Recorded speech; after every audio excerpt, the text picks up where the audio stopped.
Assalamu alaikum students. Today we will learn how to draw histological section of urinary bladder. So this is the histological section of the urinary bladder you are observing. Urinary bladder is a muscular distensible bag that stores urine till it is voided from the body through the urethra. Now the wall of the urinary bladder, it consists of three layers. Now here you can see the mucosa starting from here to here, mucosa, then the layer of muscularis externa, and then serosa or adventitia. So these are the three layers of the urinary wall of the urinary bladder: mucosa, muscularis and adventitia or serosa. Now mucosa of the urinary bladder has different appearance histologically depending upon its state of distension, of the urinary bladder. The mucosa of empty bladder, as we said, contracted bladder. The empty bladder, which is in contracted state, shows numerous folds. You can see here the mucosa is showing numerous folds, and these folds disappear when the urinary bladder is distended.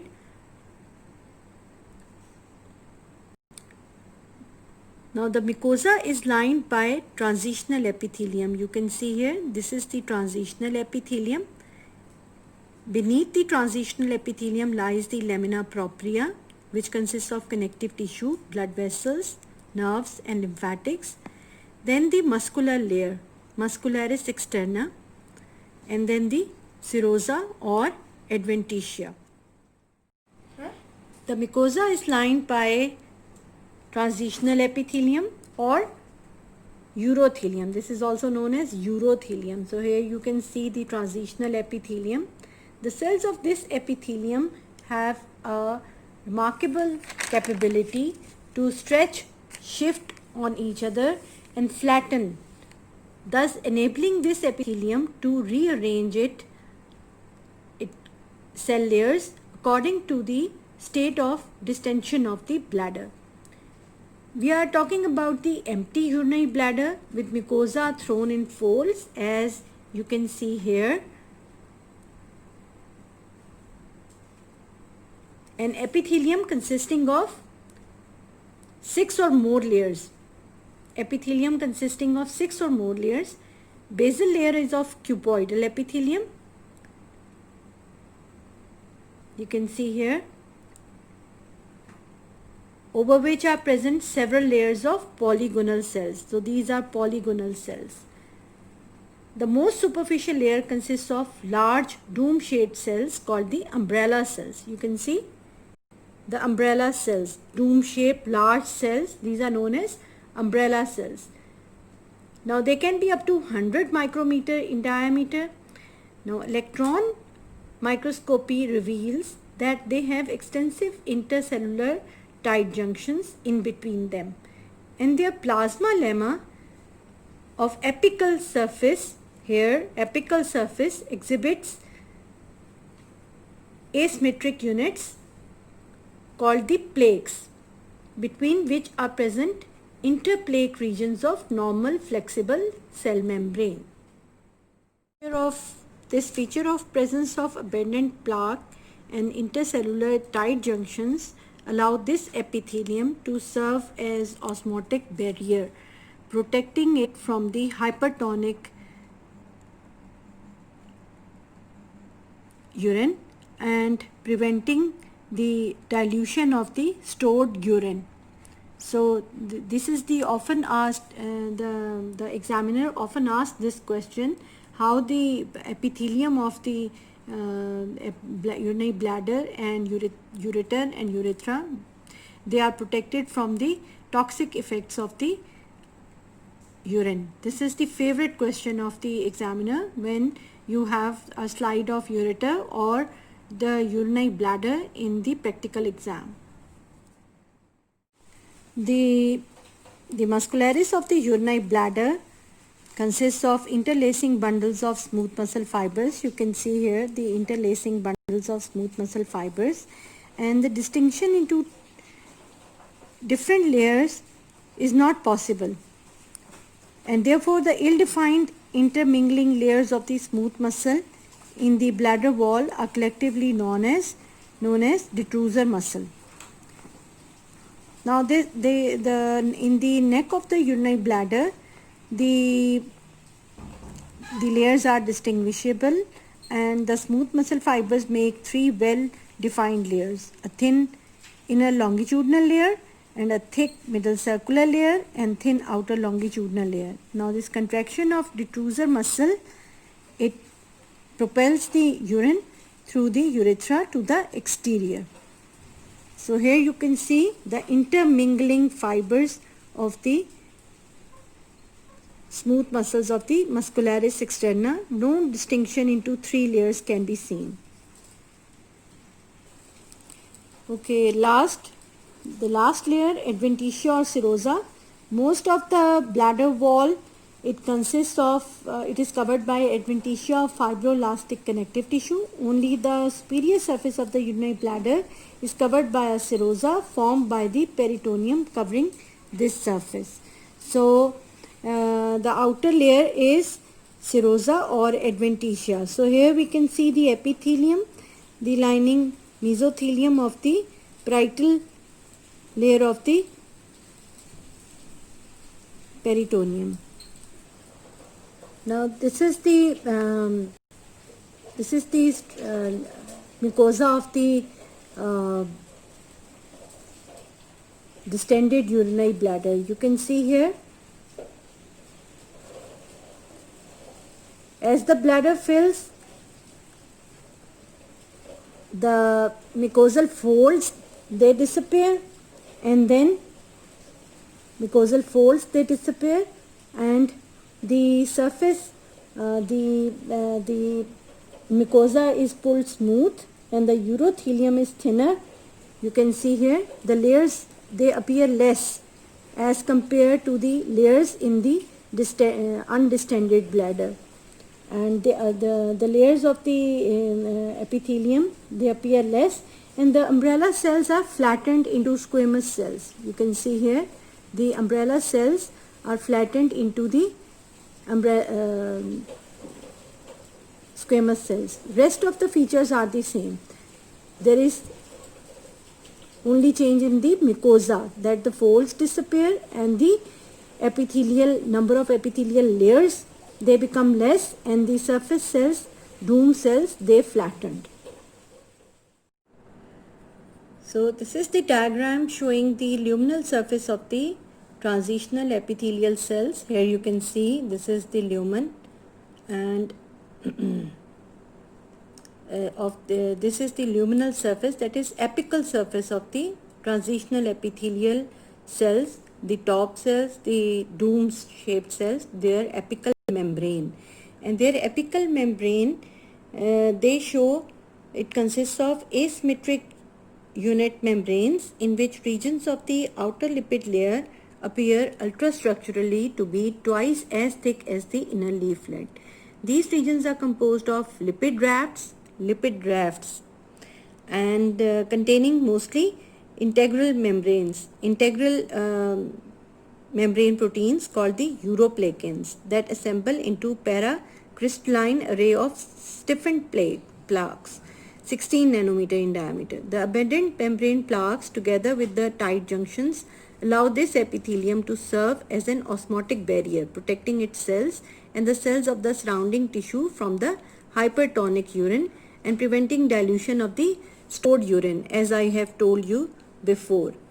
Now the plaques are hinged together by more narrow regions of the typical membrane. You can see here, this is the plaque, and this is the interplaque region which consists of normal membrane. When the bladder is empty, not only does the mucosal fold extensively, but individual umbrella cells decrease their apical surface area by folding the membrane at the hinge regions, internalizing the folded plaques in the discoidal vesicles. Here you can see they are internalizing the folded plaques. As the bladder fills again, these vesicles rejoin the apical membrane, increasing its surface area as tight junctions are recognized and cells become less bulbous. Here you can see this is the apical membrane of the cells in distended bladder. You can see the plaque invaginated plaques have got flattened.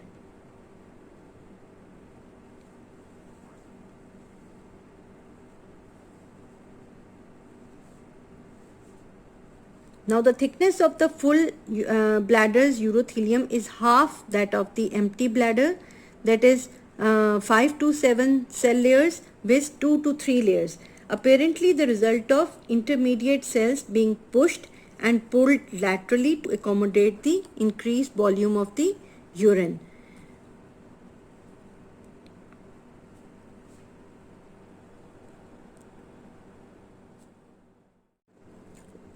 Okay, now we will draw the structure of the undistended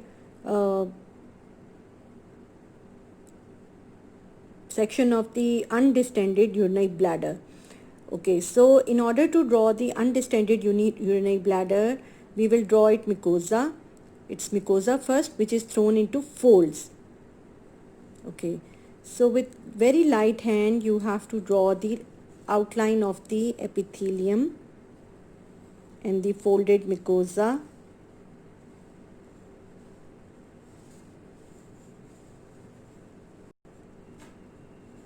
Okay,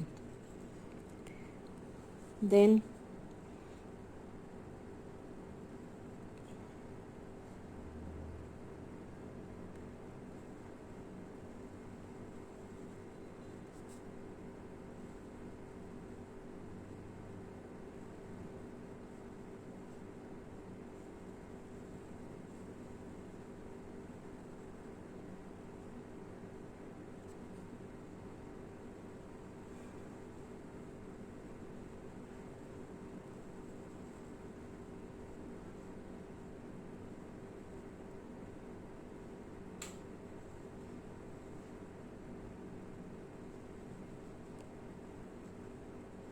okay, so we have drawn the outline of the epithelium here, and next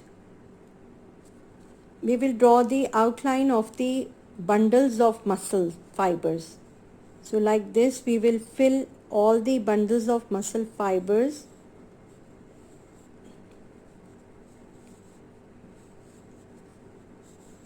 So this area will be the lamina propria, and these are the, and in between the bundles of muscle fibers, in between the longitudinal section, we have the circular fibers going.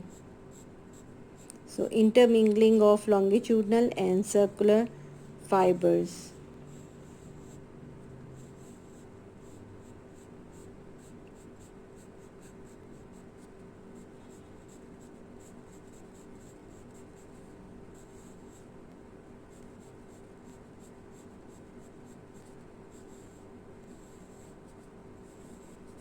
So I have drawn the outline.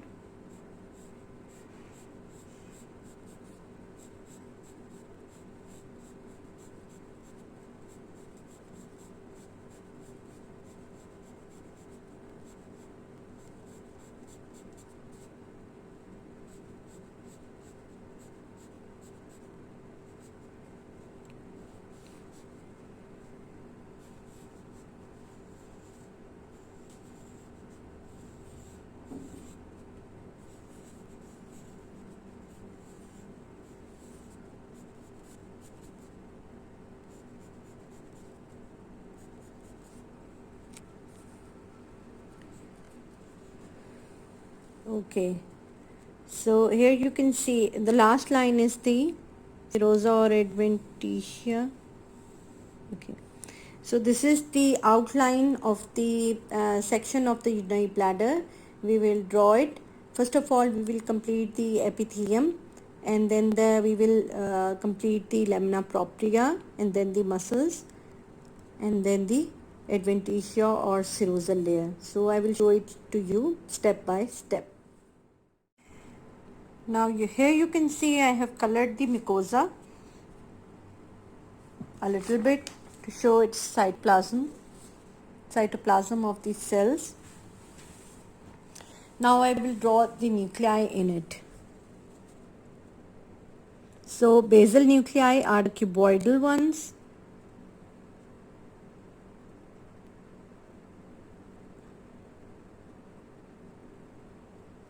So I like this I will draw the nuclei. So this is undistended bladder. So the cell layer will be 6 to 7 or 8 cell thick, and surface cell will be dome shaped, and there can be 2 nuclei in a dome cell. Dome cells can be binucleated. Okay, so this is how I will draw the epithelium. Okay, so now I have drawn the epithelium, you can see here.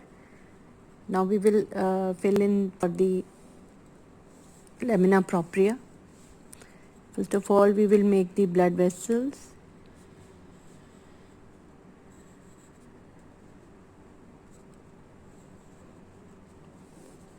And then we will make the connective tissue, color the connective tissue.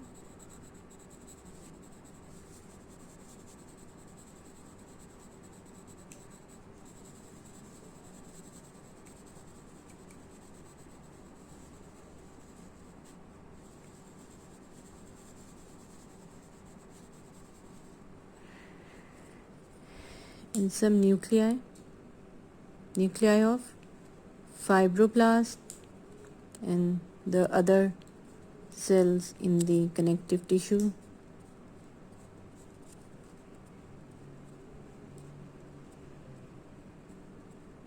Nuclei in the blood vessels, capillaries, venules.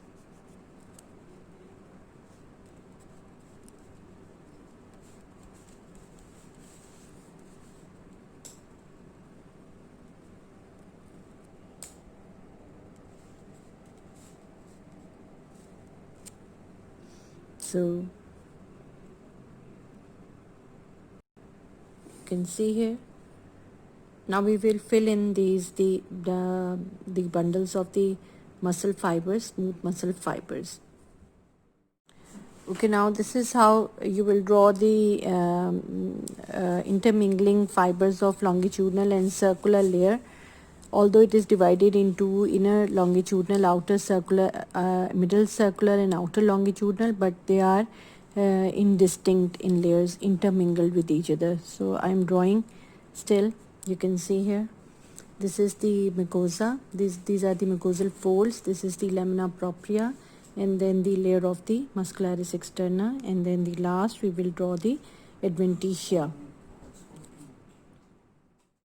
So this is how you will make the